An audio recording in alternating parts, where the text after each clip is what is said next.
At ngayong umaga, kasama nga natin si Miss Rodora Taktakan Tumpalan or si Miss Doyi, isang businesswoman at motivational speaker. Welcome! And nice to see you again, Yes, Miss Pia, Doyi. after 7 years. Oo nga. Oo, last time you interviewed me was 7 years ago. Oo nga. At iba naman ang title ng programa namin. Yes. Noon. 40 is the, The new new 30. 30, yes. Because I was 47 then. Kasi naman si Miss Doyi, di ba? Fabulous! Thank you. Diba? Kamusta ka naman, Miss Doyi, all these years? I always say great.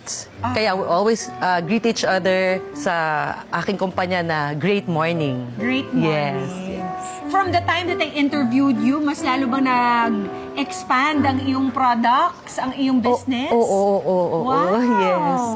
Eh, ito na nga, a lot of Filipinos kasi medyo ilang sila na mag-start ng sarili nilang negosyo. Bakit nga ba, Miss Doyi? Parang a lot of them talagang ang kanilang orientation is graduate at maghanap ng trabaho. Tama naman yun. Kasi yun talaga yung palaging mindset ng maraming Pinoy, maraming Pilipino. Pero number one is, kaya siguro maraming takot ay dahil yung paniniwala sa sarili. Yung belief. Because there's power in believing in yourself. Kasi kapag hindi ka naniniwala na kaya mo mag-succeed, syempre, lahat ng gagawin mo, takot ka. Now, palagi ko nasasabi, there's no perfect timing. Walang perfect timing, only perfect mindset. Okay. And there's no perfect person, only perfect attitude. So, lahat tayo may kakayanan.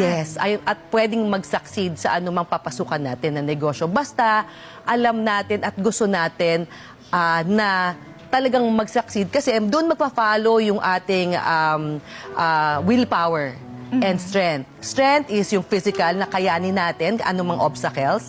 But willpower is yung mindset natin, yung ating paniniwala na gagawin natin ng lahat para mag-succeed. Oo, I think it stems also from a fear of failure. Kasi pag failure sa isang job or with an employer, parang the risks are lower. Kaysa yung itinaya mo yung sarili mong pera, tapos nalugi ang negosyo. Parang feeling nila, hindi na sila makaka-recover because this is all their savings. Oo, tama yun. Kasi lahat ng tao parang takot mag-fail. Pero para sa akin, dapat it's in life, you are either win or you learn.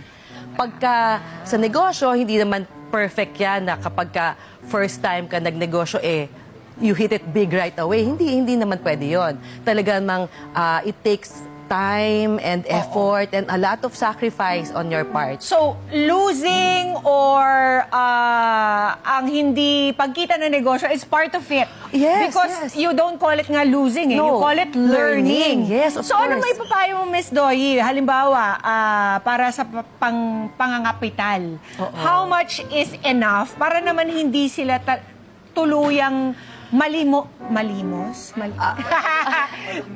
Malugmo. Okay. Para sa akin, Pia, walang malaki o maliit na puhunan. Kasi depende kung ano yung gusto mong gawin. Okay. Yun ang payo ko. Pero syempre, sa mga nagsimula, saan ka komportable na halaga na mailalabas mo, yun siguro yung barometer kung para sabihin natin na okay lang, na kung hindi man mag-succeed ay hindi ka naman walang-wala. Hindi naman walang-wala. Okay. So, parang medyo subjective siya. So, kung ano yung gusto mong pasukin. Pero para sa akin, number one is, dapat mahal mo, Mahal mo yung gagawin mo. Okay. Kasi pag mahal mo isang bagay, willing ka to sacrifice. Kasi sabi ko nga sa isang negosyo, talagang hindi guaranteed na talaga you'll hit it big because there is risk in anything that we do. Because it's business at So, the end of kailangan the day. magtira sila ng something. Of course. For themselves. Oo, palagi naman. Kahit naman sa relationship, di ba? You can't give it all. Magtitira ka para sa sarili mo. course. Pero ikaw kasi, you came from a family that was doing business already Yes, oo. sa Marikina. You were in the shoe Business. manufacturing Yes, business. yes. Pero iba talaga yung tinahak mo pang negosyo. Bakit humiwalay ka pa? Actually, related related pa rin siya nung simula because I started 22 years ago with First Quadrant na ang binebenta namin ay Filipino-made products, especially yung sapatos because during that time, my advocacy was to revive the shoe industry. Correct. And yung naisip ko, the only way to do it is, and to do it fast. Kasi nga, medyo malaki na yung nakakain na market ng China-made products versus yung Marikina-made products. So, little by little, at para sa akin, wala nang panahon para kumbaga, dapat mabilis. Ang naisip ko was a model na multi-level marketing. Oo, na para kung saan ay maraming tao magtutulungan para mag-promote ng gawang Marikina at yun yung naging model ko. At nag-succeed naman talaga ako doon. Kaya related din siya sa shoes because it was an advocacy to begin with. Oo. Kasi dala yun ng kagustuhan ko na ma-revive at ma-resuscitate yung industry ng sapatusan sa Marikina. So explain mo sa mga kada natin itong multi-level marketing. Yes. Na kung minsan ay kapag naririnig ng iba, mas natatakot at mas nagiging apprehensive kasi marami na rin ng naloko dito in the past. Naiintindihan ko talaga kung saan nanggagaling yung iba kapag narinig nila ay palaging may stigma. 22 years ago when I started the business, talaga namang grabe yung blood, sweat, and tears talaga ang puhunan dito, Miss Pia, kasi talagang maraming mas takot kesa mas bilib.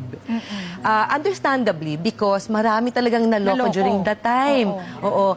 Tapos, yung word na pyramiding, naka-associate siya with that.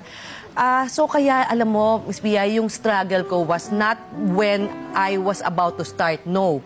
When I was already into it. Okay. Doon talaga yung maraming challenges and sacrifices on my part because I really have to explain to a lot of people and prove to them that for me, this is one of the most equitable business model there is. Ibig sabihin na... Kasi minomobilize mo ang mga ibang tao na magbenta with you. Correct.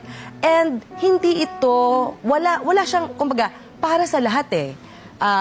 Kung ikaw man, whatever your age is, basta 18 years old and above sana, no? Kasi dapat naiintindihan mo kung ano pinapasok mo. Gender is not an issue. Age. Pwede magbenta, ibig sabihin. Lahat ng tao pwede magbenta. Correct. Or educational attainment is never an issue. Okay. Ang First Vita Plus kasi is both health and health and wealth yung ina-address namin. Pagka kasi nagtayo ka ng isang negosyo, dapat meron kang sinusolusyonan.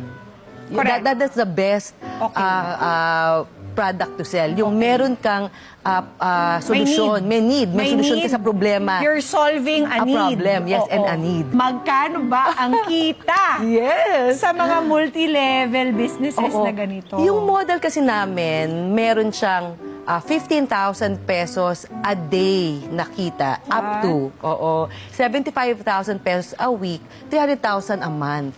This is a group effort, Miss Pia. Of course. Kasi naniniwala ako na you can never do it alone. Kaya nga network, it is a network. It's a group of people na nagtatrabaho for a common cause para, actually, yung common cause is para guminhawa ang buhay ng maraming tao. So, yes, mga kada, palagi ko sinasabi, you don't have to be great to get started, but you have to start to be great. Kaya, kung ano man yung iniisip mo na gawin, start na, gawin mo na. Kasi sabi ko nga, there's no perfect time but a perfect mindset. There's no perfect person but a perfect attitude. So, kung gusto mo na magnegosyo, gusto mong mabago buhay mo, gusto mong yumaman, go for it. Ngayon na.